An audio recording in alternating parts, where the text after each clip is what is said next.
各位朋友，今晚我们聊一个被历史严重低估的终极狠人，他叫赵佗。当陈胜吴广喊出那句王侯将相宁有种乎的时候，当项羽刘邦在中原杀得血流成河的时候，他正带着500万人坐在广东的山沟里研究怎么种荔枝。他没有背景，没有靠山，只是个被大秦派去南方扶贫的底层打工人。但他有一个字刻进了骨髓里，不是忠，不是勇，而是狗。靠着这个字，他硬生生从一个倒闭的大厂里卷走了一整块分公司，还在南方的深山老林里一边吃荔枝一边熬死了秦始皇，熬死了项羽和刘邦，甚至熬垮了刘邦那帮开国功臣。他活了100多岁，足足熬走了中原7任最高领导。他是大秦帝国最成功的项目副总监，也是南越国第1代开国老板。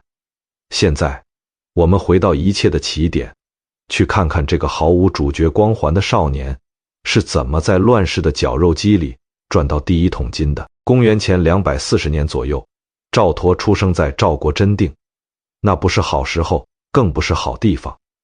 战国已经进入大逃杀的终局，西边那个叫秦国的超级大厂已经把韩魏楚几家打得濒临破产。赵国作为关东最后一块硬骨头，虽然还在死撑，但自从长平之战被白起活埋了40万人之后，这公司的财务报表早就烂透了，连发工资都费劲。赵佗的出身极其普通，他不是什么王孙公子，家里没有良田千顷，祖上也没出过名将，他就是个面朝黄土背朝天的赵国老百姓。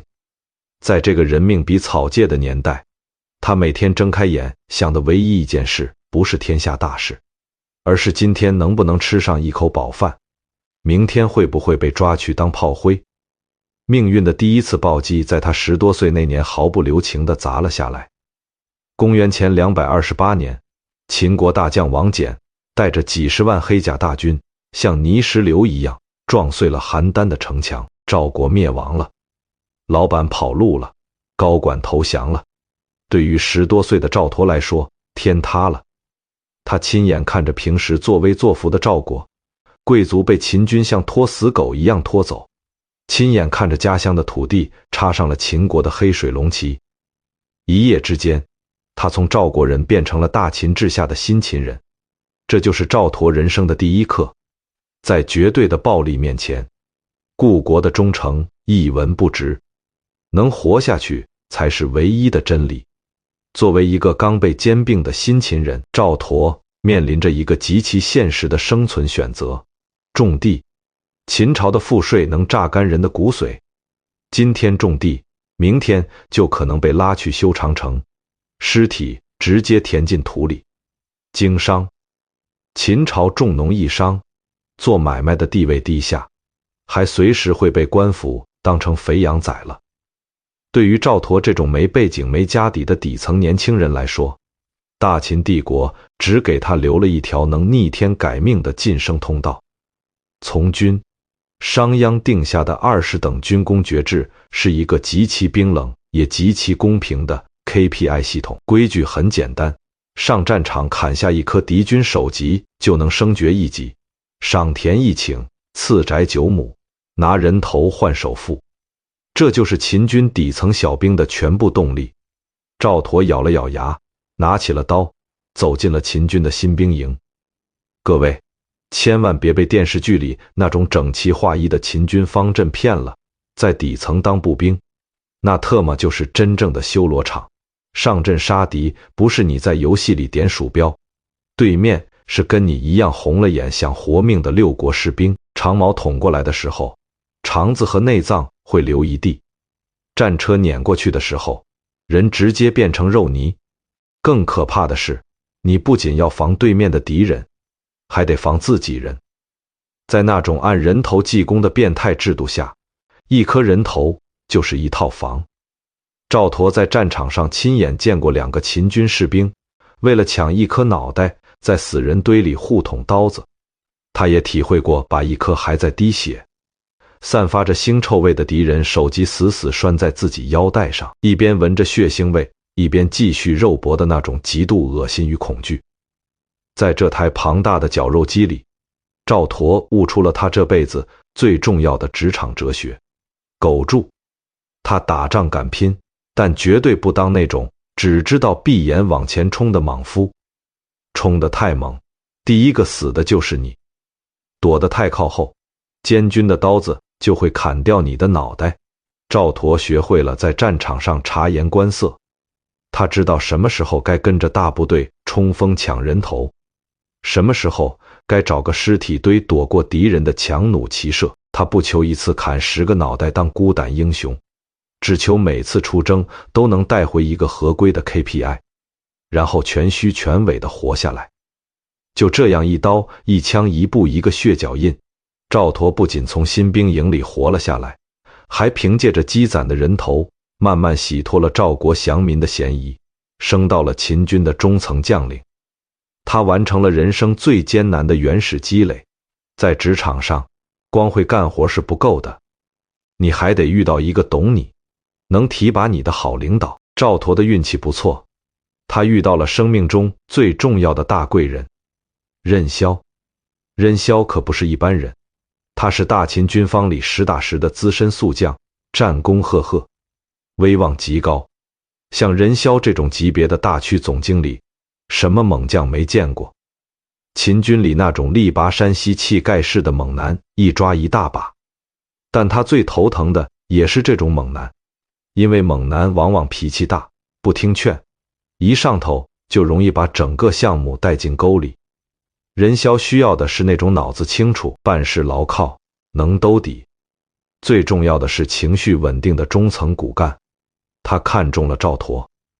赵佗这小伙子打仗从不拉胯，交代给他的阵地，他就算咬碎牙也会守住。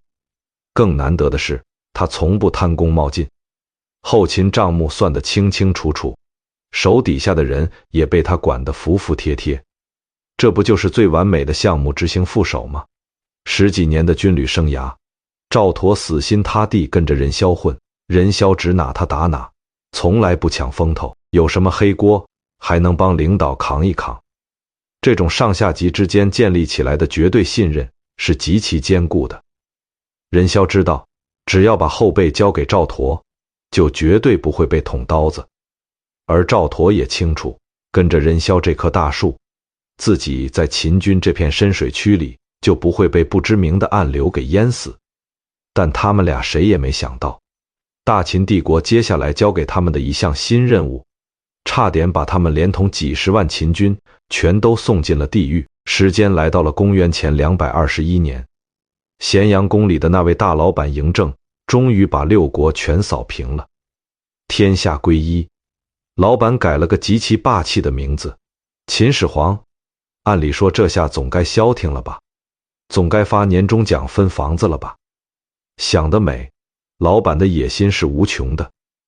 6国打完了，他看着地图手一指，北边有个叫匈奴的，南边有个叫百越的，这帮人不服管教，给我打。公元前219年，秦始皇下达了诏书，开启了第一次征南大业。主将名叫屠睢，一个典型的秦军悍将。他带着整整50万大军，兵分5路，浩浩荡荡地向岭南百越之地杀去。赵佗作为中高级将领，就混在这50万大军之中。出发的时候，秦军上下都没把这当回事。大家心想，咱们连楚国那种拥有100万带甲之势的超级大国都灭了，南方那几个穿着树叶拿着竹叉的野人部落，还不是像碾死臭虫一样简单，就当是去南方公费旅游，顺便刷点军功。但很快，现实就给了他们一记响亮的耳光。这记耳光带着毒，带着血。岭南根本不是一马平川的中原，这里没有平原让你战车冲锋，没有开阔的让你弩阵齐射，这里是无边无际的原始森林。如果你没去过2000多年前的原始丛林，你根本无法想象那种绝望。天气热得像个大蒸笼，中原士兵穿着厚重的皮甲，走不了2步就汗如雨下，脱水倒地。空气中弥漫着肉眼看不见的致命瘴气，吸进去2口，人就开始发高烧、打摆子。树丛里随时会掉下五彩斑斓的毒蛇，草丛里有大如铜钱的毒虫，一口咬下去，整条腿就会迅速肿胀、溃烂，流出黑水。更要命的是，那些百越人根本不跟你打阵地战，他们就像森林里的幽灵，白天躲在树冠上、泥水里，连个鬼影都看不见。到了晚上，当秦军士兵疲惫不堪刚刚睡下的时候，淬了毒的竹箭从四面八方射进大营，被射中的士兵甚至来不及发出一声惨叫，就浑身抽搐着死在了帐篷里。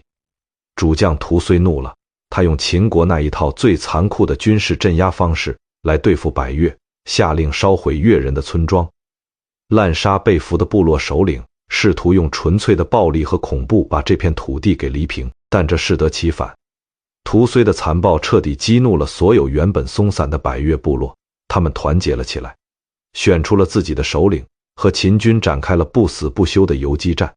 秦军的粮道被切断，运粮队伍在山沟里被伏击，士兵们吃不上饭，又得了严重的肠胃病和疟疾，每天都有成百上千的人拉肚子，拉到最后脱水而死。终于，在一个漆黑的夜晚，百越人发动了总攻，他们像潮水一样冲破了秦军虚弱的防线。那个只知道硬杀硬砍的主将屠睢在混乱的丛林中被越人伏击，身中数箭，当场战死。主将一死，50万大军彻底崩溃，无数的秦国士兵在逃跑的路上被越人割了脑袋，或者迷失在丛林里被野兽吃掉。这场轰轰烈烈的第一次征南之战，以大秦帝国死伤数十万，主将阵亡的惨烈结局画上了一个耻辱的句号。在这场犹如地狱般的灾难中，赵佗是怎么活下来的？他苟住了，他没有像屠睢那样去前线硬刚，他带着自己的本部人马死死结成圆阵，边打边退，利用他对地形的快速记忆和极其冷静的判断，硬生生从百越人的包围圈里撕开了一条口子，逃出升天。当他带着满身泥污、瘦骨嶙峋的残兵败将退回到安全据点时，赵佗看着南方那片深不可测的绿色丛林，心有余悸地擦了一把冷汗。这不仅是死里逃生的一刻，更是彻底重塑赵佗世界观的一刻。他看明白了，大秦帝国那套靠人头换首富、靠暴力压倒一切的军功爵系统在平原上好使，但在岭南这片野性之地就是找死。百越人就像丛林里的藤蔓，你砍断一根，它就会长出10根。如果你把他们逼到了绝境，他们就会不择手段地把你拖入深渊。在这里，光靠刀子是不行的，得靠脑子，得顺着他们的毛捋。这个极其朴素却又极其致命的生存法则，深深地刻在了赵佗的脑子里。而这个法则将在几年后成为他在岭南裂土封王的最核心的操作手册。5年过去了，公元前214年，咸阳宫里的那位大老板依然咽不下这口气，50万人打不下一个破树林，这让大秦的脸往哪儿搁？秦始皇下达了新诏，开启了第2次征南大业。既然上一个项目经理屠睢只知道用蛮力把项目干砸了，这次老板决定换一个稳重的、能压得住阵脚的资深大佬去操盘。老板点将任嚣。任嚣接到这个烫手山芋，眉头紧锁。他知道这活有多难干，他需要一个懂行、听话、脑子灵活，而且在上次丛林大溃败中证明过自己生存能力的副手。任嚣第一个想到的就是跟着自己混了10几年的老部下赵佗。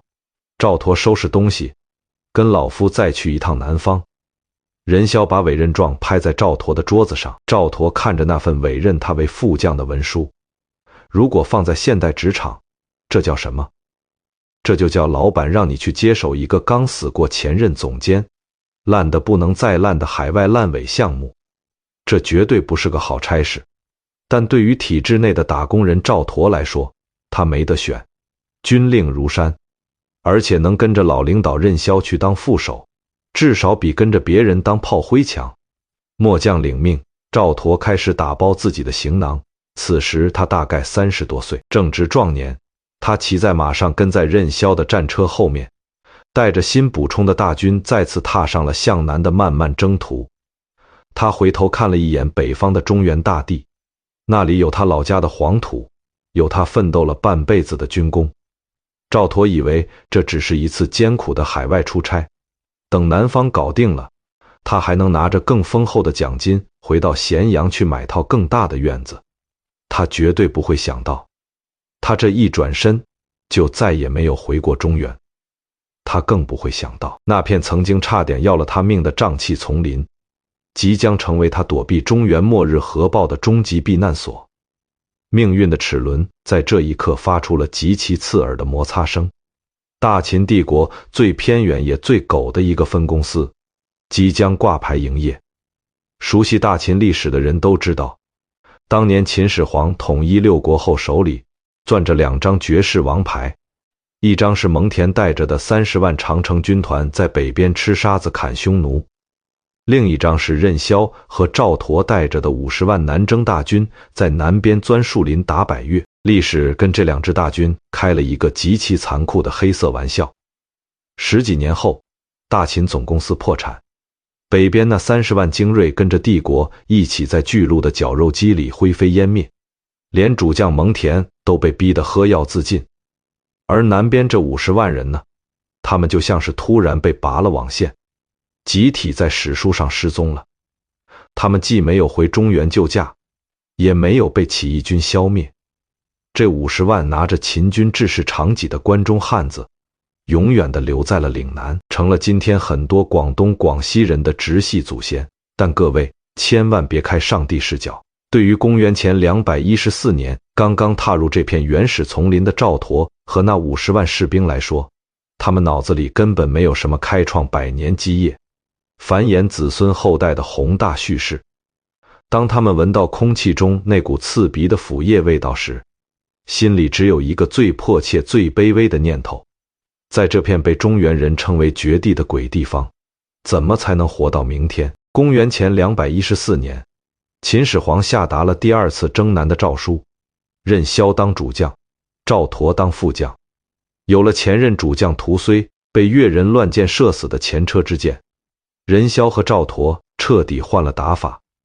他们把大秦军营里那种只管无脑冲锋抢人头的战术直接扔进了垃圾桶。在岭南打仗，核心只有2个字，一个叫稳，一个叫熬。你别管那些百越部落怎么在树林里挑衅放冷箭，秦军绝不轻易钻林子。任嚣和赵佗干的第一件事是逼着士兵们挖土搬砖，硬生生修通了灵渠，把长江水系和珠江水系连了起来。这叫什么？这叫打通了后秦的大动脉。中原的粮食终于能源源不断地运进来了，只要手里有粮，心里就不慌。然后他们采取了分化瓦解的战术。百越不是一个统一的国家，而是无数个大大小小的部落。任嚣和赵佗一边挥舞着滴血的青铜剑，一边抛出中原的丝绸和铁器，能招抚的就不打，能拉拢的就不杀，步步为营，像推土机一样慢慢往前撵。听起来是不是很顺利？大错特错，真正的敌人根本不是那些手里拿着竹叉的百越人，真正的敌人是这片环境。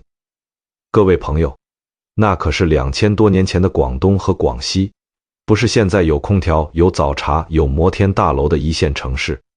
在当时中原人的眼里，这里是未开化的蛮荒之地，气温高得像个蒸笼，空气湿度大得能拧出水来。中原士兵穿着厚重的皮甲，走不了10里路就脱水昏迷。比热更可怕的是瘴气和瘟疫。原始森林里常年腐烂的动植物散发着致命的毒气。北方的旱鸭子到了这儿喝了一口生水，当晚就开始上吐下泻，立即在军营里疯狂蔓延。很多精壮的汉子拉肚子拉到脱水，最后活生生把肠子拉空，死在恶臭的粪坑边上。丛林里的蚊虫大如铜钱，一口咬下去，皮肤立刻红肿发炎。在湿热的环境下，伤口根本无法愈合，很快就会流脓溃烂。有些士兵只能眼睁睁看着自己的大腿烂掉一块肉，露出森森白骨，更别提树冠上随时会掉下来的毒蛇和晚上把人拖走的老虎。每天早上，赵佗巡视营地，从帐篷里抬出来的尸体不是被越人杀的，全是被这片水土给毒死的。这50万大军还没等拔出剑，就已经折损了近一半。这不是在打仗，这是在拿人命往这片绿色的地狱里填。但赵佗咬着牙死死扛住了，他带着剩下的士兵，踩着同袍的尸骨，终于熬过了最艰难的阶段。岭南平定了，秦始皇大笔一挥，在这片蛮荒之地上设立了3个郡：桂林郡、南海郡、象郡。大秦帝国的版图第一次真正意义上延伸到了无边无际的南海边上。地盘打下来了，接下来怎么管？老领导任嚣被任命为南海郡尉，这就相当于把整个岭南地区军政大权一把抓的南方大区总裁。任嚣上任后的第一件事，就是把整个南海郡最核心也是最要命的一块地盘交给了他最信任的副手赵佗。这个地方叫龙川。任嚣任命赵佗出任龙川县令。为什么是龙川？你看一眼地图就知道，龙川地处东江上游，卡在江西进入广东的咽喉要道上，控着进出岭南的山路和水路，进可攻，退可守。更重要的是，在到处都是山林沼泽的岭南，龙川是极其罕见的拥有大片平地可以开荒种田、驻扎重兵的地方。任嚣把龙川交给赵佗，绝不是让他去当个喝茶听曲的清闲县太爷。任嚣的潜台词是：兄弟，这50万人能不能在这片绝地活下去，能不能扎下根，全靠你在这个咽喉上钉个钉子了。赵佗拿着龙川县令的大印走马上任，等他到了地方一看，心瞬间凉了半截。这哪是个县呐，这就是一片长满了一人高野草的荒地，城墙没有，房屋没有，连条像样的土路都没有，这就是个地狱级的开局。赵佗脱下将军的铠甲，换上粗布衣服，卷起裤腿，带着手底下那帮刚刚在战场上死里逃生的士兵，开始了极其悲催的荒野求生。他们自己砍树，自己挖泥，一砖一瓦垒起龙川的土城墙。他们烧荒开垦，把剑换成锄头，去跟贫瘠的红土地较劲，试图种出能填饱肚子的粮食。白天要防着山里的野兽和越人的偷袭，晚上还要面对营地里死气沉沉的绝望。手底下的士兵们崩溃了，这帮关中来的糙汉子每天夜里躲在草棚里哭，他们受够了这里的湿热，受够了每天被毒虫咬得满身是包，受够了吃发霉的陈粮。赵将军，这仗都打完了，大王什么时候调咱们回老家啊？我想我娘了，我想喝口家乡的井水，再待下去咱们全得烂死在这鬼地方。军心涣散到了极点，逃兵越来越多，甚至有人开始密谋杀官造反。赵佗看着这帮快要被逼疯的下属，他太清楚了，如果不赶紧想办法把这帮人的心给锚住，不用百越人来打，这50万大军自己就能把自己给作死。怎么锚？赵佗使出了他人生中最神也最具烟火气的一个大招。赵佗坐在简陋的县衙里，提笔给远在咸阳的秦始皇写了一封极其特殊的奏折。这封奏折里没有汇报什么开疆拓土的丰功伟绩，也没有要求增加军费和兵器。赵佗极其直白地向大老板提出了一个要求：陛下，手底下的兄弟们都在南边待了好几年了，全是光棍，天天想着回中原，军心不稳。臣恳请陛下派3万个死了丈夫的寡妇来岭南，给兄弟们补补衣服，成个家吧。各位朋友看到这儿，可能会笑出声，但在2000多年前，这是一个极其敏锐、极其狠辣的职场心理学操作。人为什么想家？因为这里没家。怎么让他们不想家？在这里给他们发个老婆，生个孩子，这不就成了家了吗？老婆孩子热炕头，有了软肋，也有了牵挂，谁还舍得去当逃兵？这封奏折送到咸阳，秦始皇看着这份要3万个寡妇的报告，估计也是哭笑不得。但大老板脑子转得快，他立刻明白了赵佗的用意，这是要让秦军在岭南就地繁衍，彻底占住这块地盘。老板大手一挥，3万没有，给你批15000个。不仅有寡妇，还有未婚的年轻女子。没过多久，15000名中原女子浩浩荡荡跨过五岭，来到了这片蛮荒之地。这恐怕是中国历史上最早也是规模最大的一次国家包分配对象行动。当那些关中汉子领到自己的老婆，在龙川的土房里点起炊烟的时候，赵佗站在城头上，长长舒了一口气。那股浮躁绝望的军心终于像石头一样沉稳地落在了岭南的泥土里。家安顿好了，但饭还得一口一口吃。赵佗心里比谁都清楚，光靠这50万秦军在这茫茫岭南是绝对站不住脚的。如果继续把百越人当成野蛮人，当成奴隶去镇压，那中原人在这里永远都是外敌。要想长久地活下去，只有一个办法，融合他们。赵佗向全军下达了一项彻底颠覆秦国传统的硬性国策：和集百越。这4个字是赵佗在这片土地上立足的核心代码。和集就是和睦相处，安抚团结。赵佗严令秦军士兵不许强行在百越部落里推广中原那套繁文思节，不许看不起越人的断发纹身。他不仅不镇压越人，反而主动脱下秦朝的官服，穿上越人的衣服，学着越人的习俗去跟部落首领喝酒聊天。他鼓励秦军士兵和当地的百越女子通婚，你中有我，我中有你，生下来的孩子既是秦人也是越人。最关键的是，赵佗拿出了真金白银的技术，他把中原带来的铁犁牛耕技术、挖渠灌溉的水利技术毫无保留地交给了只会用木棍刀耕火种的百越人。百越的老百姓不傻，以前来的秦军是来杀人放火抢地盘的，现在这个叫赵佗的县官是来教我们种地，让我们吃饱饭的。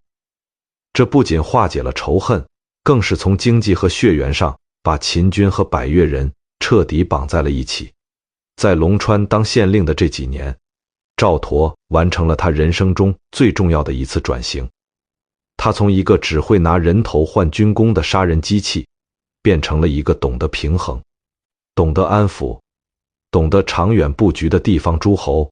龙川县的城墙越来越坚固，农田里的水稻长势喜人，街上有穿着秦国麻布的汉子，也有带着越族银饰的姑娘，一切都在向着好的方向发展。赵佗觉得，只要自己继续这么苟着，安安稳稳当个县令，这辈子也算功德圆满了。但是命运的编剧从来不喜欢平淡的剧本。公元前209年的一个深夜，赵佗正在龙川的县衙里看着这月的粮草账本，突然一阵急促的马蹄声打破了夜的宁静。一个满身是血、疲惫不堪的信使跌跌撞撞冲进县衙，跪在了赵佗面前。信使大口喘着粗气，手里举着一封用火漆死死封住的绝密竹简。这封信来自南海郡尉，他的老领导任嚣。赵佗劈手夺过竹简，拆开一看，仅仅扫了一眼。这位在死人堆里爬出来，见惯了刀光剑影的秦军悍将瞳孔猛地收缩，额头上瞬间渗出了一层细密的冷汗。信上的内容很短，但每一个字都像一记响雷，直接劈在了他的天灵盖上。他知道中原的天塌了，而他在这岭南小心翼翼维持的平静日子也到头了。公元前209年，那场连绵的大雨不仅淹没了大泽乡的泥土，也彻底泡烂了大秦帝国的根基。陈胜、吴广这俩原本在体制内当底层保安的狠人，喊出了一句震碎千古的口号：王侯将相，宁有种乎？这句话一出，那个看似坚不可摧、刚刚统一天下10几年的超级巨无霸大秦公司，一夜之间全网爆雷，到处起火。这火烧得有多快？项羽在江东砍了郡守，刘邦在沛县忽悠了老乡，原本被秦始皇按在地上摩擦的6国旧贵族，像雨后春笋一样全冒了出来，纷纷自立为王。消息跨过五岭，传到了南海郡，整个岭南的50万秦军炸锅了。这帮在原始森林里跟毒虫猛兽较劲了5、6年的关中汉子心态瞬间崩盘，大营里每天都在吵架，甚至有人拔刀相向。还等什么？咱们是大秦的精锐，赶紧拔营回咸阳救驾，再不回去皇帝都被人宰了。这是那些满脑子忠君爱国，想拿军功换命的死硬派。回去个屁！你没看战报吗？中原现在全是反贼，几十万起义军像疯狗一样，咱们这50万人要是回去了，万一被包了饺子，连骨头渣子都不剩。这是那些被岭南的瘴气折磨怕了，只想苟活的悲观派。要我说，咱们手里有刀有枪，这岭南天高皇帝远，不如咱们也弄个王当当，就在这儿占山为王。这是那些胆大包天，想趁乱捞一把的野心派。整个岭南人心惶惶，暗流涌动，就像一艘在暴风雨中失去了动力的巨轮，随时可能在内部的争斗中四分五裂，沉入海底。就在这生死存亡的节骨眼上，咸阳城里的那位败家子老板秦二世胡亥下了一道要命的诏书。此时的胡亥被周围的几十万起义军堵在戏水，吓得尿了裤子。章邯带着那帮骊山囚徒虽然勉强顶住了，但前线兵力捉襟见肘，急需新鲜血液。胡亥这才想起来，哎呀，我在南边不是还有个分公司吗？那里还有50万全副武装的正规军。传朕旨意，命南海郡尉任嚣、副将赵佗即刻率领岭南50万大军星夜北上秦王救驾，违令者斩立决。诏书送到岭南，赵佗看着这封盖着玉玺的竹简，后背直冒冷汗。各位打工人，如果把这事带入到现在的职场，这就是最让人窒息的填坑局。老板自己瞎折腾，搞什么严刑峻法，滥用民力，把公司做得快破产了。现在大厦将清债主堵门了，他才想起你这个被发配到边疆开荒的老员工。老板的意思很明白，你把你手里的项目停了，带着你全部的身家性命，带着你所有的兄弟回来给我填这个无底洞，给我陪葬。这是一个极其艰难的两难抉择。回去，中原现在是个什么光景？那是个吃人不吐骨头的修罗场。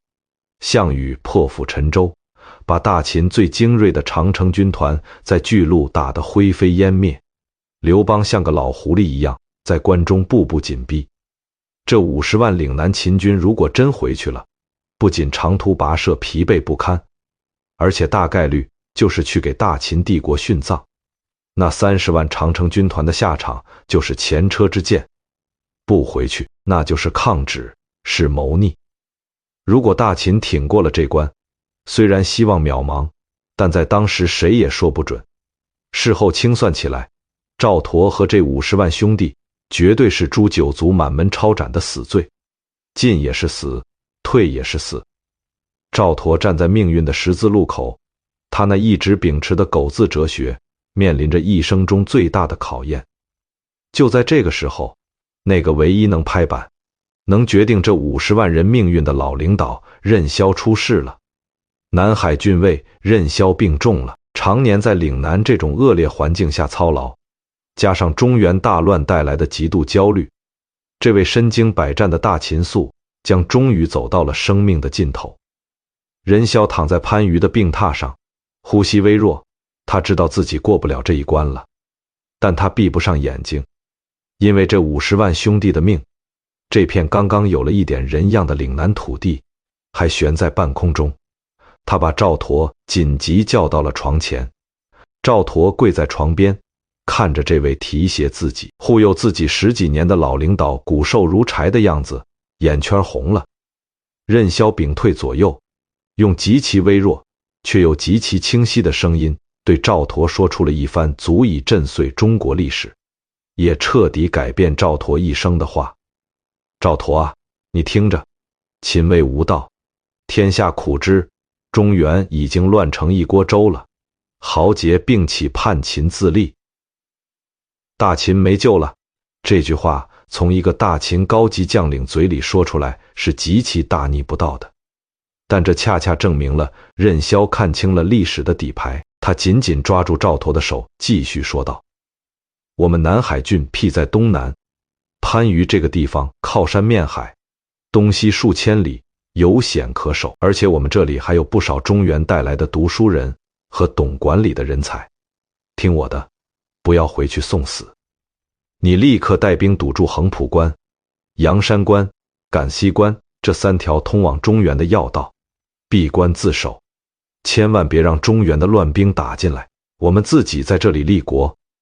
立国这2个字像一声惊雷在赵佗的耳边炸响。任潇这是在用最后一口气给赵佗，也给这50万秦军指了一条活路。为什么任潇敢把这么大的家底、这片辽阔的疆土托付给赵佗？因为10几年的上下级相处，任潇太了解赵佗的能力和心性了。他知道赵佗稳得住，不冒进，能扛事。更重要的是，赵佗懂得和几百越，在当地有深厚的民心基础。如果换成别人，要么热血上头带兵回中原送死，要么在岭南横征暴敛，把这片土地搞得4分5裂，生灵涂炭。只有赵佗那个骨子里的狗劲儿，能在这个乱世里保全这50万兄弟的性命，保全岭南的安宁。任潇挣扎着坐起来，当场口述，让人伪造了一份诏书。这份诏书把南海郡的兵权、行政权、人事权完完全全合法合规地交给了赵佗。这个烂摊子，这几10万兄弟的命，这片土地，我全交给你了。任潇看着赵佗，眼神中充满了期许和释然，是死是活，是守是反，你自己定吧。说完这句话，这位大秦帝国的南海郡尉永远地闭上了眼睛。老领导走了，赵佗拿着那份沉甸甸的伪造诏书，擦干了眼泪。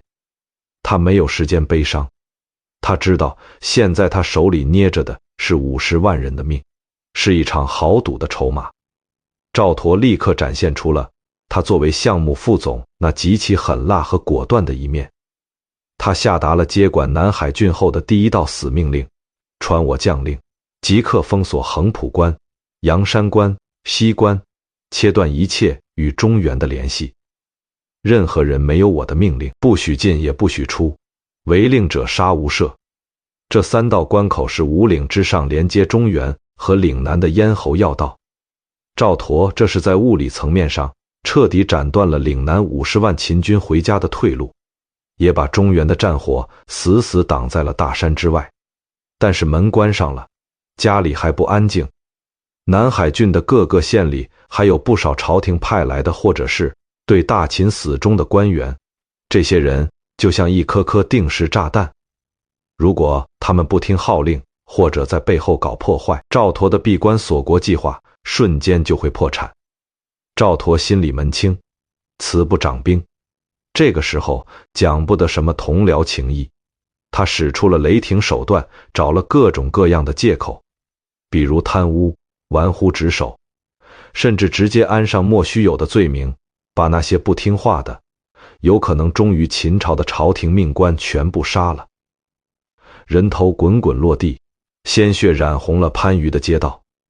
杀完人之后，赵佗立刻把自己在龙川和军中培养的心腹亲信安插到了这些关键岗位上，雷厉风行，不留后患。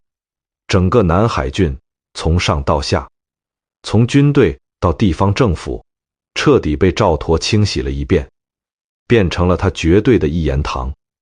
做完这一切，赵佗站在番禺的城头上，看着北方那连绵不断的五岭山脉，心里或许在对那位远在咸阳的始皇帝进行着一场极其现实的大白话吐槽。对不起了，始皇陛下，你当年给我们画的大饼是开疆拓土、名垂青史，但现在公司都要倒闭了，老板自己都快没命了。我们这些打工人首先要做的是活下去。你虽然给我发过工资，但外面的世界太变态了。项羽在封杀降卒，章邯在疯狂杀人，刘邦在到处抢地盘，中原已经变成了一个吃人的大磨盘。我们这50万兄弟还是留在广东吃荔枝种种庄稼比较安全。这大秦的江山，你们谁爱要谁要，我赵佗不奉陪了。就在赵佗在岭南彻底切断网线、关门当老大的同时，北方的中原大地上楚汉相争已经杀得天昏地暗。先是巨鹿之战，项羽把大秦的王牌军团砸成了肉泥，接着是鸿门宴，刘邦装孙子逃过一劫，然后是长达4年的楚汉相争，彭城大败，荥阳拉锯，垓下十面埋伏，几百万人在中原的泥潭里杀得天昏地暗。今天你屠城，明天我坑降，整个中原人口锐减，民生凋敝，赤壁千里，老百姓连树皮都啃光了，简直是人世间的惨剧天天上演。而咱们的赵总这段时间在干嘛？他可没闲着，在番禺的办公室里喝茶。他趁着中原这帮大佬打得头破血流，根本没人顾得上看岭南一眼的完美窗口期，带着他那50万没有经历中原绞肉机消耗、养精蓄锐的秦军老底子向西向南疯狂扩张。他毫不客气地吞并了旁边的桂林郡和象郡，把整个岭南3郡完完全全严丝合缝握在了自己一个人手里。到了公元前204年，此时的中原刘邦和项羽正打得难解难分，谁也没工夫管南边的事。赵佗看着地图上那片广袤的被自己完全掌控的岭南大地，他手里握着几十万久经沙场对他死心塌地的大军，他控着方圆数千里进可攻退可守的险要地盘，他的仓库里堆满了岭南的粮食和珍珠犀角。这哪还是个分公司经理，这分明就是一个拥兵自重、实力雄厚的超级大军阀。既然总公司已经没了，新老板还没打出来，那这南方的基业我就自己当老板了。赵佗不再隐藏自己的野心，他正式建国，自立为南越武王。他在番禺修建了气派的都城，定下了属于南越的制度，设立了百官，一个和中原王朝分庭抗礼、独立自主的南越国正式挂牌上市了。但是赵佗是个极其清醒的实用主义者，他知道自己虽然称了王，但他骨子里是个河北真定人，是个外来的征服者。如果他天天穿着中原的冠冕朝服在百越人面前摆大秦将军的谱，那他这个王位绝对坐不稳。于是这位新晋的南越武王干出了一件让中原读书人惊掉下巴，却让百越老百姓拍手称快的事。他彻底放下了中原人的身段，他脱下了那套代表着中原正统的繁琐朝服，换上了越人的短衣。他解开了中原人象征身份的发髻，梳起了越人特有的锥髻。他在接见下属和处理政务时，不再讲究中原那种端庄的跪坐，而是习惯了越人那种叉开双腿舒舒服服坐着的姿势。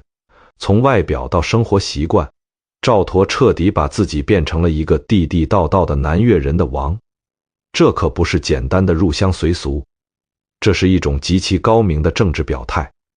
他在告诉这片土地上的百越人，我不是来统治你们的秦国大将，我是和你们一样生活在这片土地上的南越之王，咱们是一家人，我的利益就是你们的利益。这招太管用了，百越各部对这位不仅不打压他们，反而尊重他们习俗的自己人大王心悦诚服。赵佗的南越国在这片瘴气密布、却又生机勃勃的土地上稳稳扎下了根。时间一晃，到了公元前202年，乌江边上项羽抹了脖子，那个名叫刘邦的老流氓在定陶登基，建立了大汉王朝，成了新的天下共主。按理说天下一统，握他之策，岂容他人酣睡？刘邦作为新老板，第一件事就应该发兵南下，把赵佗这个趁乱独立上市的叛将给灭了，收复岭南。但刘邦有苦说不出。大汉刚开张，国库里穷的连老鼠都待不下去，连年的战乱把中原的经济彻底打崩了。当时惨到什么程度？刘邦作为堂堂的大汉皇帝，出行的时候竟然找不齐4匹颜色一样的马来拉车，手底下那些将相大臣出门连马都没有，只能坐牛车。北边还有个极其凶悍的匈奴冒顿单于，带着几十万空闲之士，天天在长城边上溜达。后来甚至把刘邦本人困在白登城，差点要了老命。就这破烂家底，刘邦拿头去打岭南，赵佗手里那可是50万以逸待劳的秦军老底子啊！而且岭南内地方山高，路远，瘴气弥漫。当年秦始皇鼎盛时期打百越，都死了几十万人。现在的大汉谁去谁送死。刘邦是个绝顶聪明的现实主义者，既然打不起也打不赢，那就不打。刘邦想出了一个最划算、成本最低的办法，招安。他算了一笔账，我不要你出兵，我也不要你交税，只要你赵佗名义上认我这个大哥，承认大汉是你的宗主国，别在南边给我惹事捣乱，咱们相安无事，你继续当你的土皇帝，我继续当我大汉天子，这买卖不亏。于是刘邦派出了大汉朝最能说会道，堪称嘴炮王者的首席外交官陆贾，带着代表汉朝藩王身份的印绶出使南越。陆贾千里迢迢翻山越岭，终于来到了番禺。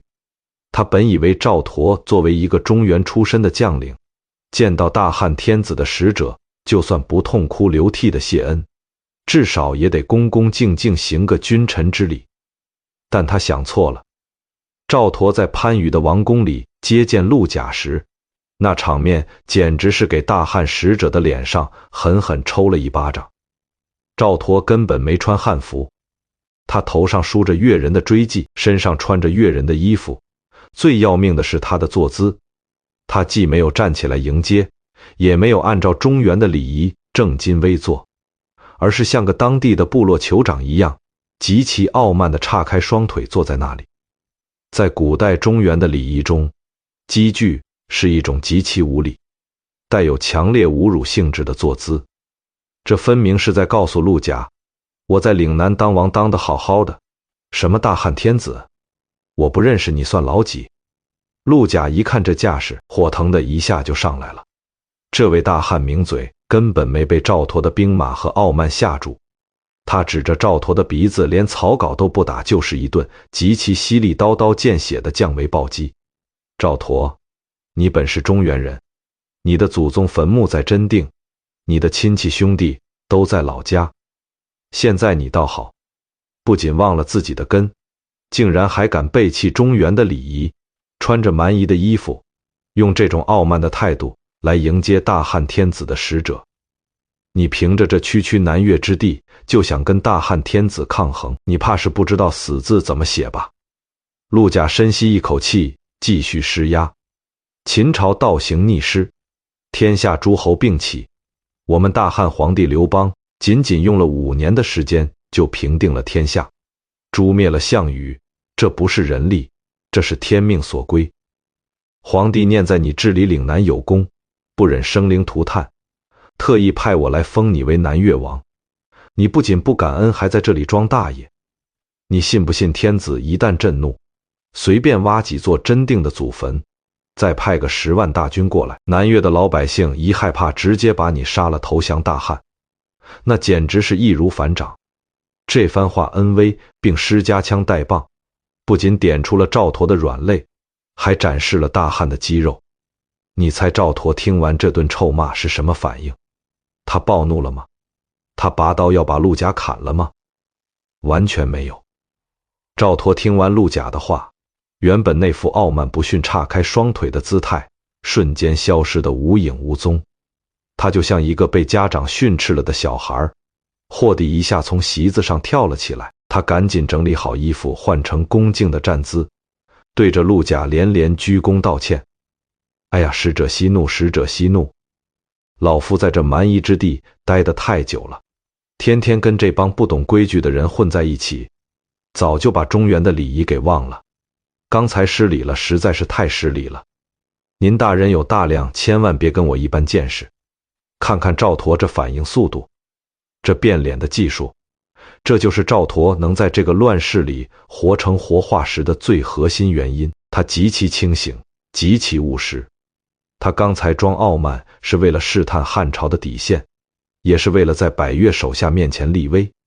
但当陆贾把话说透了，把大汉的实力和他的软肋摆在台面上的时候，赵佗立刻就明白了，现在跟大汉死磕绝对没好处。既然刘邦给了台阶，那面子这东西一文不值，只要能保住岭南这块里子，装个孙子又如何？道完歉，赵佗立刻换上了中原的汉服，命人摆下极其丰盛的酒宴，恭恭敬敬地请陆贾入座。酒过三巡，气氛缓和了下来，这俩聪明人越聊越投机。赵佗喝得有点高了，骨子里那种好胜和自信的劲儿又冒了出来。他凑到陆贾身边，问了一个直击灵魂的送命题：陆大人，您在中原见多识广，您说说我赵佗要是跟你们大汉的那些名臣萧何、曹参、韩信比起来，谁的本事更大一些？陆贾也是个高情商的人精，他笑着回答：大王，您治理岭南这么好，要是跟萧曹韩他们比起来，好像您还更胜一筹呢。赵佗一听，乐得哈哈大笑，更加膨胀了。他得寸进尺，又问了一句：那我如果跟你们大汉的皇帝比起来，谁更牛逼？这个问题可就不好回答了。陆贾立刻收起笑容，正色道：那可没法比，我们大汉皇帝推翻暴秦，诛灭项羽，平定四海，统辖中原万里之地，人口过亿，地大物博，物产丰饶，这是自古以来从未有过的伟业。大王，您这南越满打满算方圆不过几千里，还大部分是深山老林，人口不过几十万，这在汉朝顶多也就是一个大一点的郡罢了。您怎么能跟我们大汉天子比呢？一般人听了这话肯定要翻脸，但赵佗没有。他听完陆贾的嘲讽，不仅没生气，反而爆发出了一阵极其爽朗，甚至带着点可爱的大笑。他拍着大腿，半是惋惜，半是不服气地说：陆大人说得对呀，只可惜呀，老夫当年没能留在中原。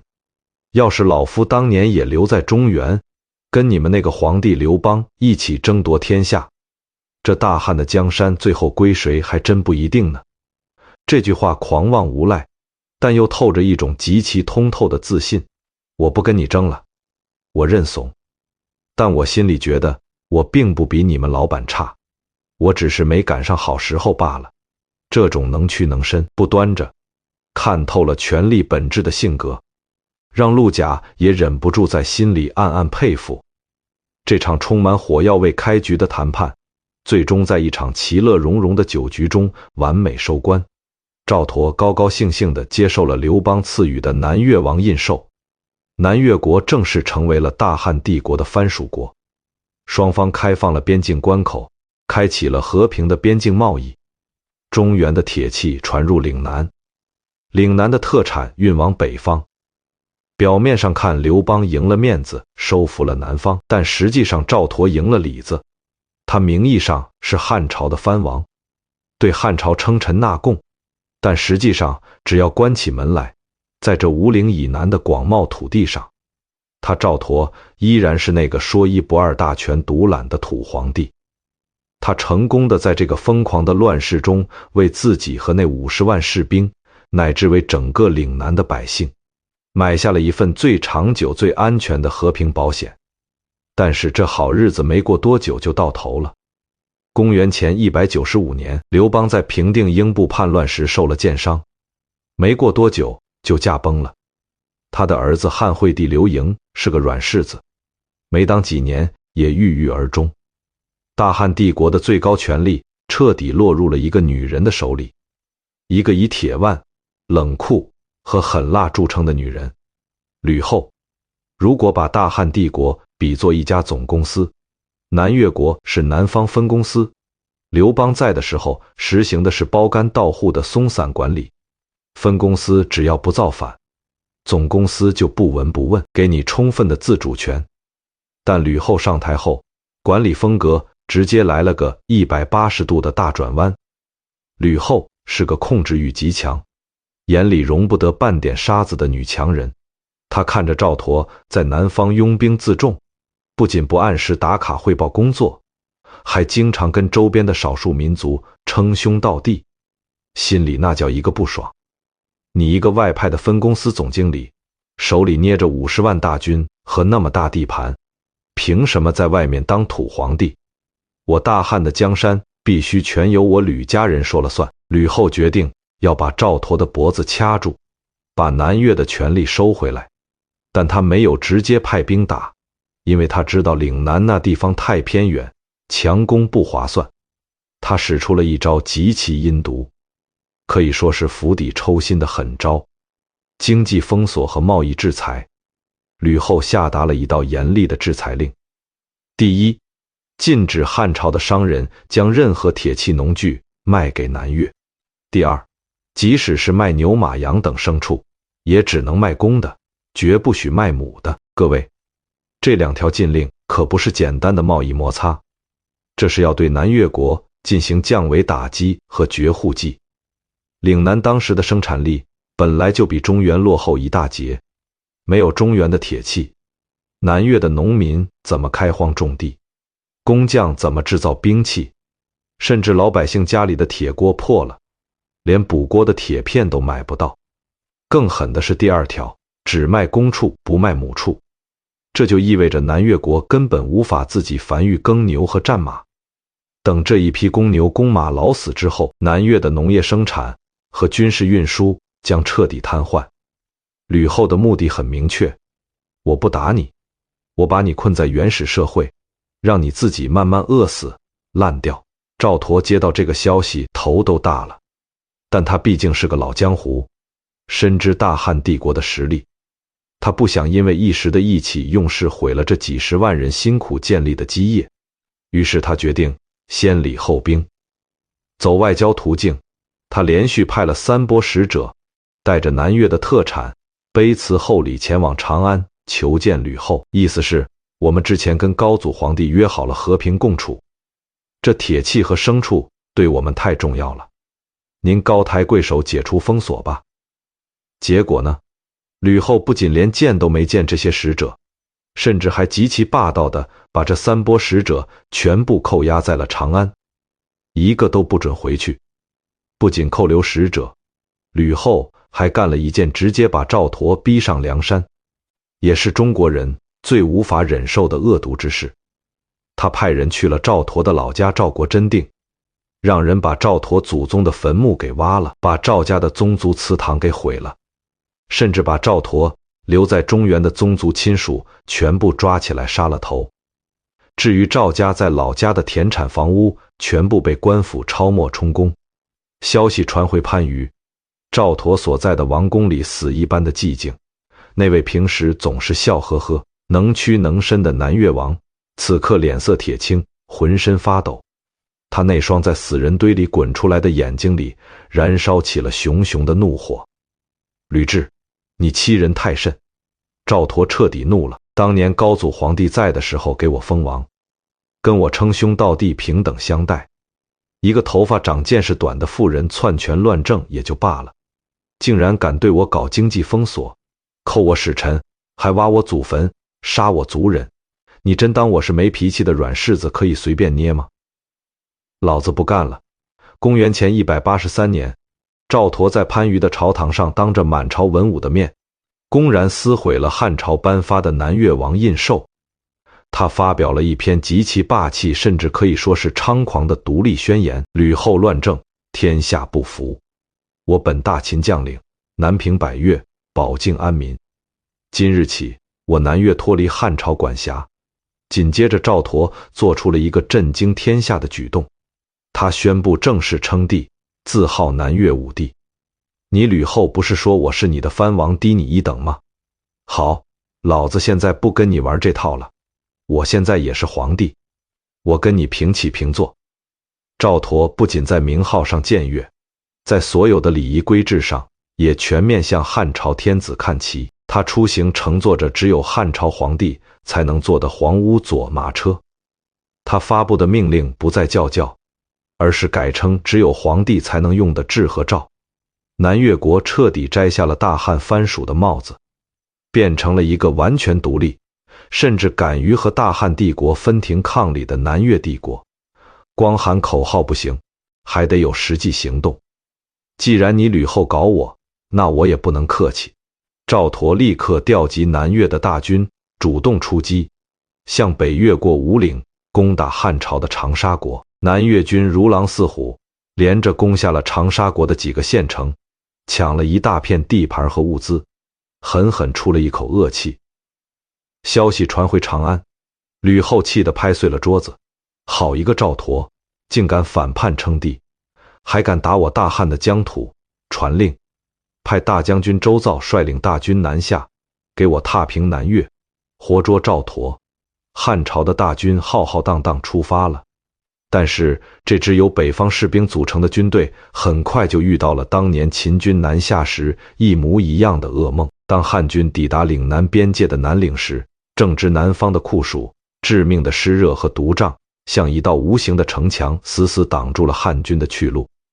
北方士兵根本适应不了这种气候，水土不服，加上瘟疫横行，军队还没翻过南岭，甚至还没看到南越士兵的影子，军营里就已经倒下了一大批人，拉肚子的，发高烧的，皮肤溃烂的，哀嚎声连成一片。大将军周造看着这满营的病号，无奈地叹了口气，这仗根本没法打。于是汉朝的平叛大军只能被迫停留在南岭以北，和南越军隔着大山，形成了一种极其诡异的对峙僵局。这一对峙就是1年多。赵佗在番禺一边吃着岭南特有的新鲜海鲜，一边听着前线的战报，稳如泰山。他知道只要自己不出山，汉军就打不进来，时间站在他这一边。果然，老天爷都在帮这个最能苟的男人。公元前180年，那位把持朝政凶狠残暴的吕后在长安病死了。吕后一死，长安城里立刻乱成了一锅粥。陈平、周勃等汉朝开国老臣联合刘氏宗室，发动了著名的诸吕之变，吕氏家族被满门抄斩，长安城杀得血流成河。朝廷内乱，哪里还有心思管南边的赵佗？那个被困在南岭、被瘟疫折磨得奄奄一息的汉朝平叛大军，接到了朝廷的紧急命令，立刻撤军回朝，连个招呼都没打就跑了。赵佗兵不血刃，赢得了这场和大汉帝国的全面对决。随着汉军的撤退，赵佗在岭南的威望达到了前所未有的顶峰。他不仅成功抵御了强大的汉朝，还证明了南越国的军事实力和独立性。周边的那些原本还在观望的百越部落和小国，闽越、西欧、洛越等，纷纷被赵佗的霸气所折服，主动派使者前来向这位南越武帝称臣纳贡。此时的赵佗，他控制的地盘东西跨度长达1万多里，包含了今天的广东、广西大部以及越南北部的一部分。他拥有着一支庞大且熟悉丛林作战的军队，拥有着数以百万计的对他忠心耿耿的臣民，拥有着完全独立的帝王称号和外交权力。他成了名副其实的不可撼动的南方霸主，迎来了他漫长人生中最嚣张、最风光，也最不可一世的巅峰时刻。那一天，赵佗穿着那件只有天子才能穿的明黄色龙袍，坐在番禺王宫的宝座上，案几上摆着刚从南海打捞上来的鲜美海味和岭南特有的香甜荔枝。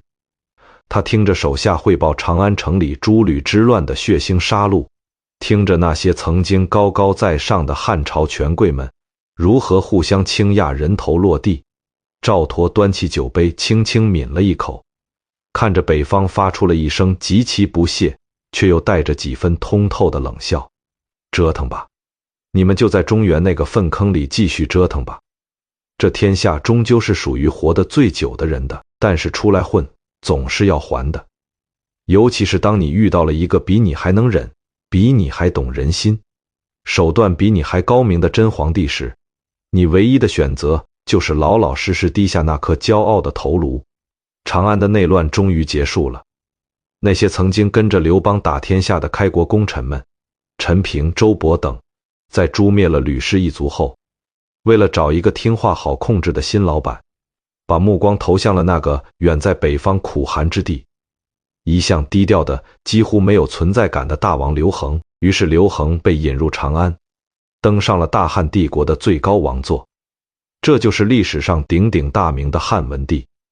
如果说刘邦是带着流氓气的创业老板，吕后是控制欲极强的狠辣女总裁，那么汉文帝刘恒就是一个把阳谋和心理战玩到了极致的超级大师。他的前半生其实和赵佗有点像，核心也是一个狗字。他母亲薄姬出身低微，极不受刘邦宠爱。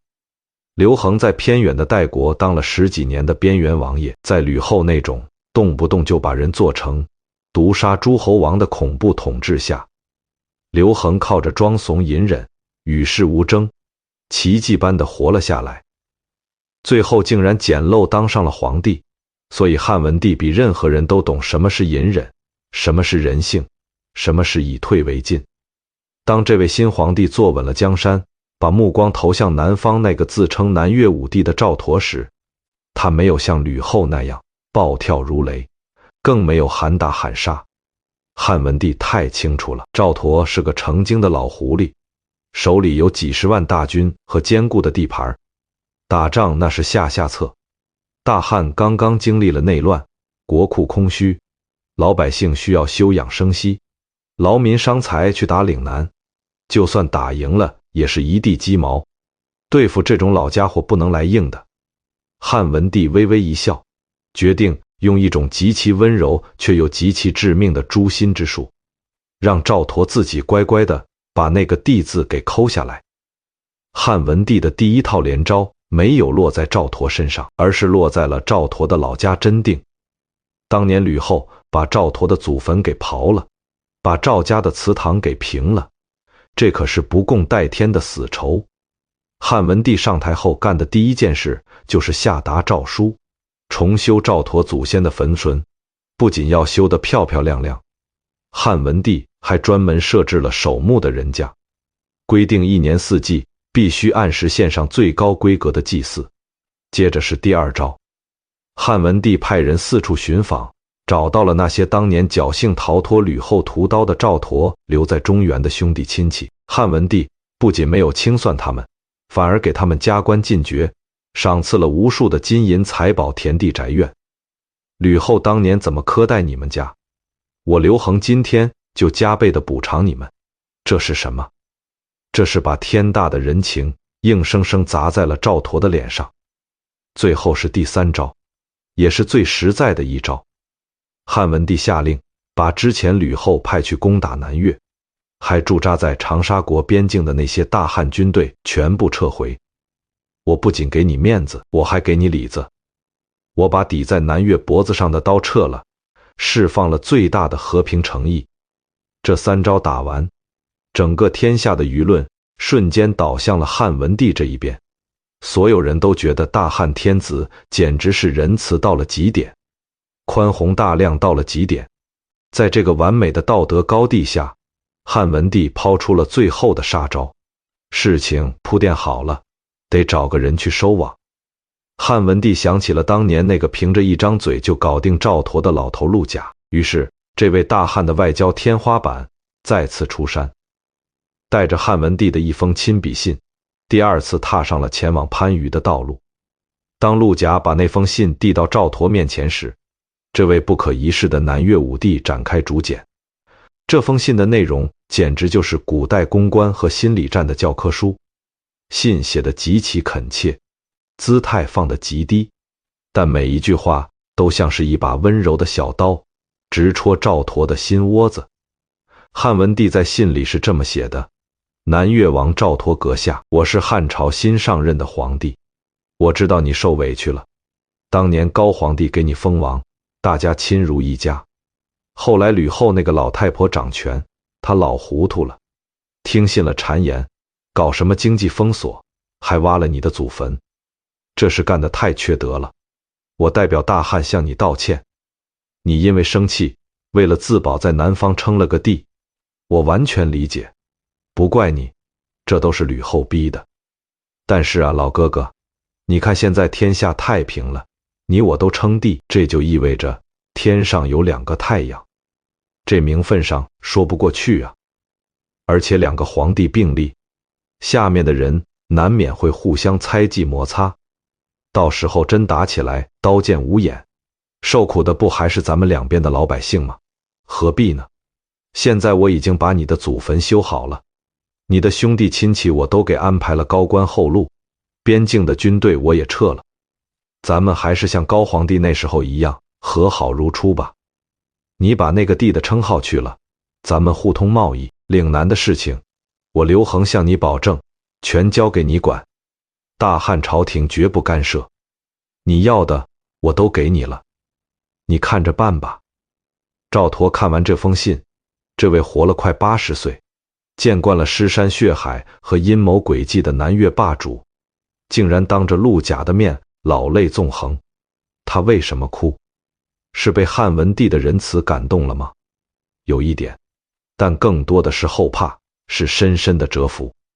赵佗是个明白人，他太清楚这封信背后的分量了。汉文帝这一手太绝了，他把所有的面子都给了你，把所有的台阶都给你铺好了，把所有的道义都占尽了，甚至把你梦寐以求的实际控制权也白纸黑字的承诺给你了。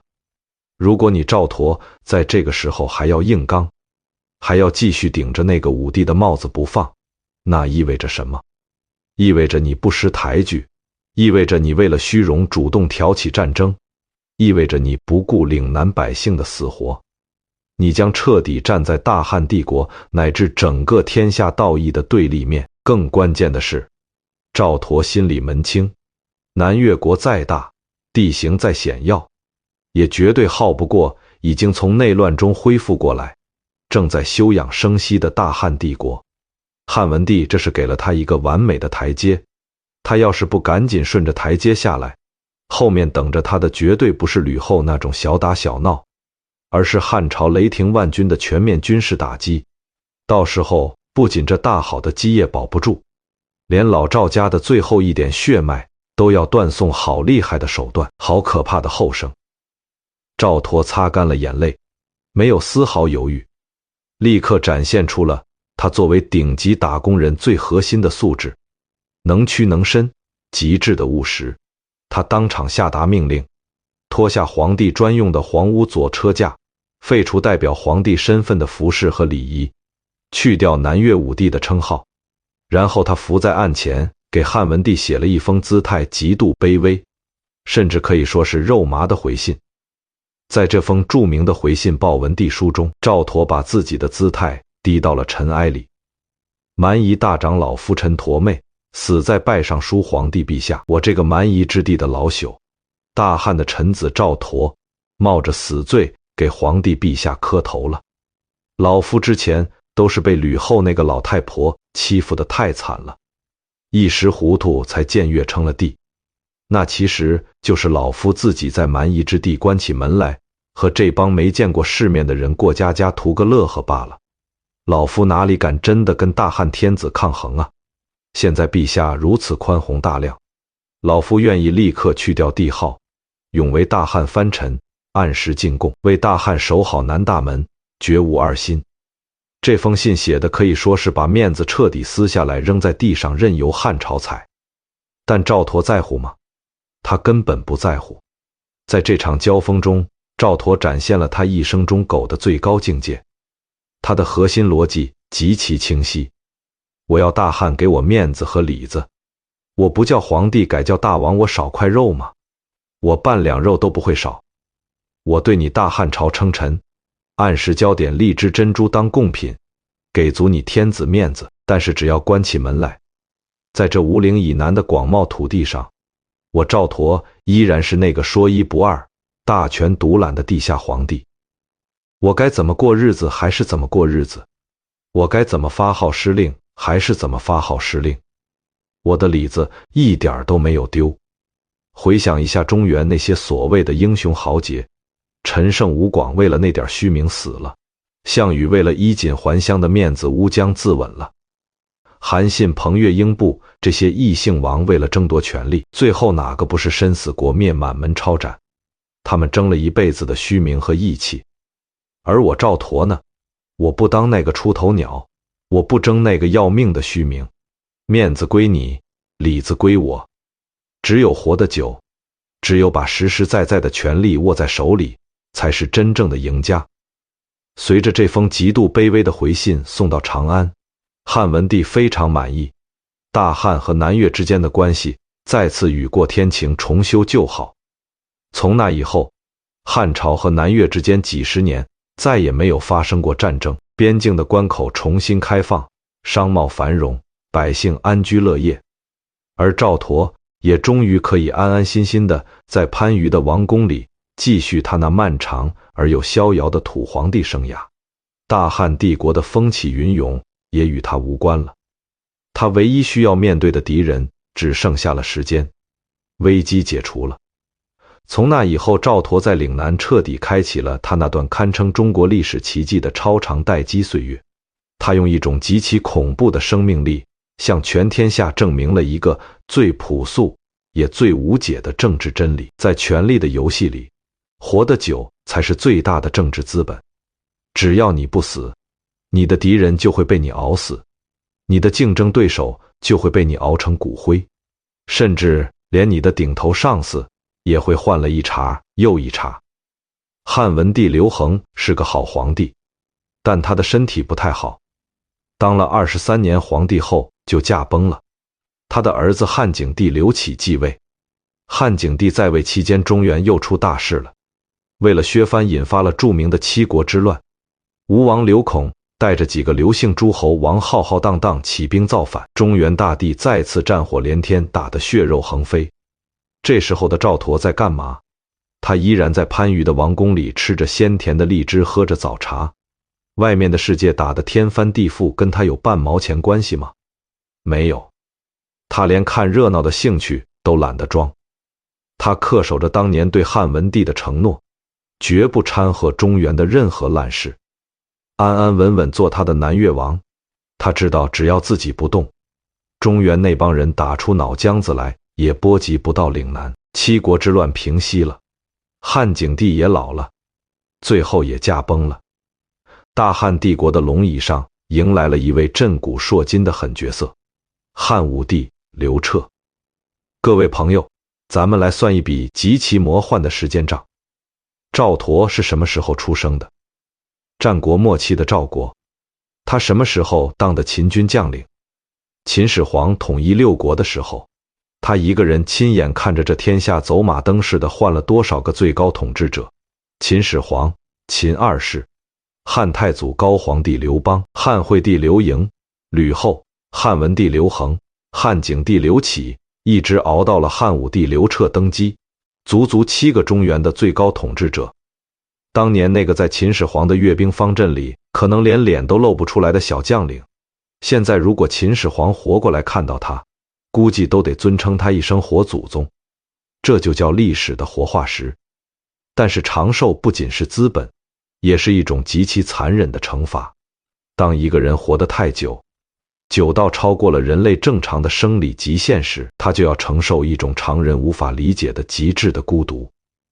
赵佗活了100多岁，他早年立下的太子也就是他的大儿子，在等待接班的漫长岁月里头发白了，牙齿掉了，最后没熬过亲爹，死在了赵佗的前面。白发人送黑发人，而且送的不仅是一个儿子，他眼睁睁看着自己的儿子们，甚至孙子们，一个个因为衰老或者疾病，走到了生命的尽头。他送走了一波又一波的晚辈，他身边那些当年跟着他一起从关中打过来，一起在原始丛林里杀过百越人，一起在龙川县熬过苦日子的老兄弟，早就成了一干黄土，连个能跟他回忆当年秦始皇长啥样的人都找不到了。他拥有了岭南100万里的疆土，拥有了堆积如山的财富，拥有了至高无上的权力，但他成了一个真正的孤家寡人。那个远在千里之外的河北真定老家，他再也没有回去过。那里曾经有他的父母，有他的童年，但现在连记忆都已经模糊不清了。他的根已经完完全全死死地扎进了岭南这片红土地里。他不再是那个中原的过客，他是这片土地上最古老、最孤独的王。到了晚年，因为儿子们都死得差不多了，赵佗只能把南越国的王位传给了自己的孙子赵飞，把孙子都熬成了老头。这在中国历史上也算是独一份了。公元前137年，汉武帝建元4年，这位跨越了战国秦汉3个伟大时代，活了大约103岁的南越武王，也在番禺的王宫里平静地闭上了眼睛。他的一生充满了算计、隐忍、妥协和果断，即使在生命的最后一刻，他依然保持着那种深入骨髓的苟合精明。赵佗太了解中原文化了，也太了解那些盗墓贼的贪婪了。他知道自己死后必定会有无数的奇珍异宝陪葬，如果陵墓的位置暴露，用不了几年就会被那些想要发财的人，或者想要在政治上做文章的汉朝人挖个底朝天。为了让自己死后也能苟得安稳，赵佗在临终前留下了一个极其周密，甚至可以说是诡异的下葬计划。出殡那一天，番禺城的4个城门同时打开，4辆一模一样的装饰华丽的豪华灵车，在无数送葬队伍的簇拥下，同时驶出了4个城门，分别去往了番禺城外4个截然不同的方向。这4辆灵车里，哪一辆装的是赵佗真正的灵柩，哪3辆是用来迷惑世人的遗种，没有人知道。除了那些亲手安葬他的死士，估计也全被灭口了。整个南越国乃至整个大汉帝国都被这位100岁老人的最后一个障眼法给骗了。好了，朋友们，从战国末年到大汉武帝，整整1个世纪的风起云涌，赵佗的故事讲到这里就画上句号了。如果你翻开正统的史书去寻找那些忠臣良将或者乱世枭雄，你可能会觉得赵佗这个人有点不够看。他没有项羽那种破釜沉舟的绝世武勇，没有刘邦那种知人善任百折不挠的开国气象，甚至连韩信那种背水一战连灭4国的战术才华都没有。他凭什么能在史书上留下这么浓墨重彩的一笔？因为他是一个生在乱世里极致清醒的实用主义者。他这一辈子所有的选择，从来不是为了什么虚无缥缈的名声，也不是为了什么虚伪的忠诚，他只为一件事：活着，而且还要带着跟着他的人好好的活着。当项羽和刘邦在中原杀得赤壁千里民不聊生的时候，当大秦的30万长城军团在巨鹿被坑杀的时候，是赵佗用他那近乎冷酷的理智关上了五岭的大门。他不仅守住了50万中原军民的性命，更是在那片被中原人视为绝地的蛮荒之地上埋下了文明的种子。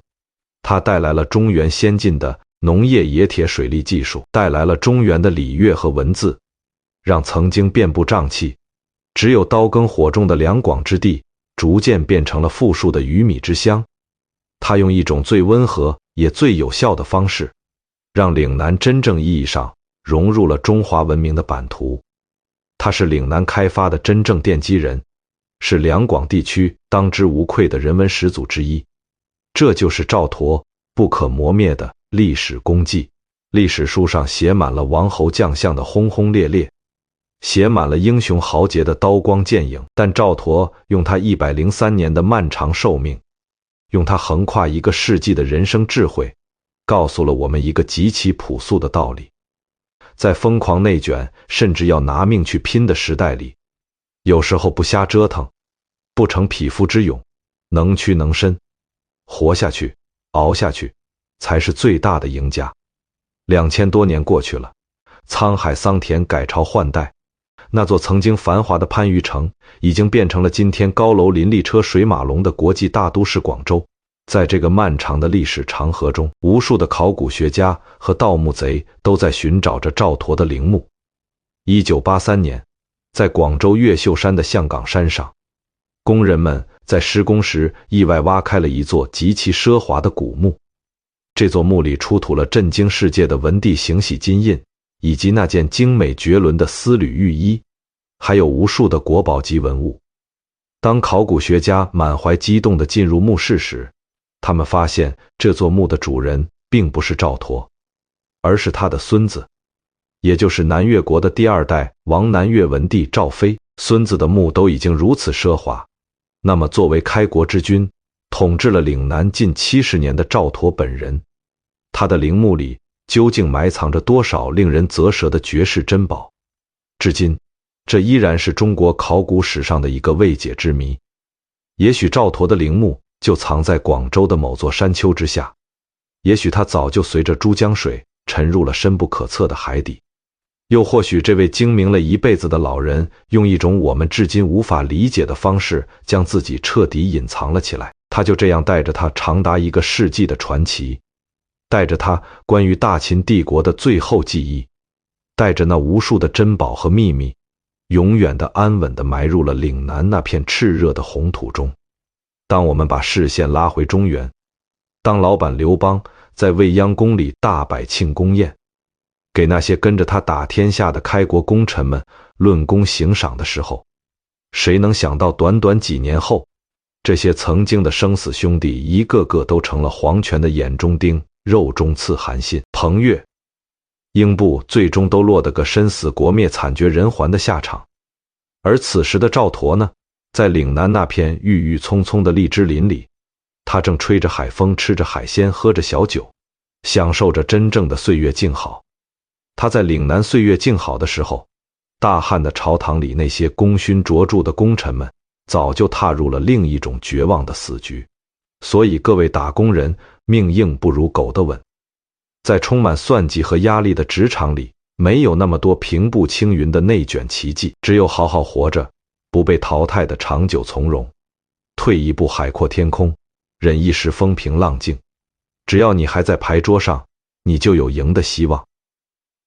今夜的荔枝红，2000年的风，也有乐不思蜀的从容。